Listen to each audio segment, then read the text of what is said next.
വഖഫ് ഭേദഗതി ബിൽ നാളെ ഉച്ചയ്ക്ക് 12 മണിക്ക് ലോക്സഭയിൽ അവതരിപ്പിക്കും. 8 മണിക്കൂർ ചർച്ചയ്ക്കായി അനുവദിച്ചു. ചർച്ചയ്ക്ക് 12 മണിക്കൂർ വേണം എന്ന പ്രതിപക്ഷ ആവശ്യം അംഗീകരിച്ചില്ല. വിവരങ്ങളുമായി അനൂപ് ദാസ് ചേരുന്നു. അനൂപ് ദാസ്, കോൺഗ്രസ് അംഗങ്ങളിൽ തന്നെ വിരുദ്ധ അഭിപ്രായത്തിലാണ് ഇപ്പോൾ, വിരുദ്ധ നിലപാടുകളിലാണ് ഇപ്പോൾ തുടരുന്നത്. ഇന്ത്യ സഖ്യ നേതാക്കൾക്ക് എതിർപ്പാണ് ഇക്കാര്യത്തിൽ. ഇതുമായി ബന്ധപ്പെട്ട ചർച്ചകൾ എങ്ങനെയാണ് പുരോഗമിക്കുന്നത്? നാളെ എന്ത് വന്നാലും ബില്ല് അവതരിപ്പിക്കും എന്ന ഗതിയിലേക്കാണോ കാര്യങ്ങൾ മുന്നോട്ട് പോകുന്നത്? ലോക്സഭയുടെ കാര്യോപദേശക സമിതി യോഗം അല്പസമയം മുൻപ് ചേരുകയുണ്ടായി. ആ യോഗത്തിൽ വെച്ചാണ് നാളെ ഉച്ചയ്ക്ക് ഈ വഖഫ് ഭേദഗതി ബിൽ ലോക്സഭയിൽ അവതരിപ്പിക്കും എന്ന് തീരുമാനമായത്. 12 മണിക്കൂർ ചർച്ച വേണമെന്ന് പ്രതിപക്ഷ അംഗങ്ങൾ ആവശ്യപ്പെട്ടു. പക്ഷേ 8 മണിക്കൂറാണ് ചർച്ചയ്ക്കായി അനുവദിച്ചത്. ഇതേ തുടർന്ന് പ്രതിപക്ഷ അംഗങ്ങൾ യോഗത്തിൽ നിന്ന് ഇറങ്ങിപ്പോവുകയായിരുന്നു.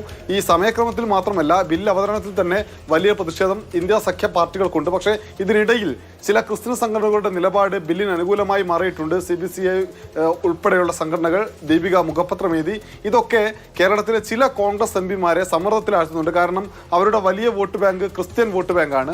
ഈ ബില്ലിനെതിരായി വോട്ട് ചെയ്താൽ ആ വോട്ട് നഷ്ടപ്പെടുമോ എന്ന ആശങ്കയുണ്ട്. അതുകൊണ്ട് തന്നെ കോൺഗ്രസ് എന്ത് നിലപാട് സ്വീകരിക്കണമെന്ന കാര്യത്തിൽ കേരളത്തിലെ കോൺഗ്രസ് MPമാർ മല്ലികാർജ്ജുൻ ഖാർഗെ, രാഹുൽ ഗാന്ധി എന്നിവരെ കണ്ട് ചർച്ച ചെയ്യാനിരിക്കുകയാണ്. എന്തായാലും CPM ഉൾപ്പെടെ മറ്റ് പ്രതിപക്ഷ പാർട്ടികളെല്ലാം ബില്ലിനെതിരെ ശക്തമായ നിലപാടെടുത്ത് മുന്നോട്ട് പോവുകയാണ്. ആ ഘട്ടത്തിൽ CPM നേതാക്കൾ പങ്കെടുക്കുമോ?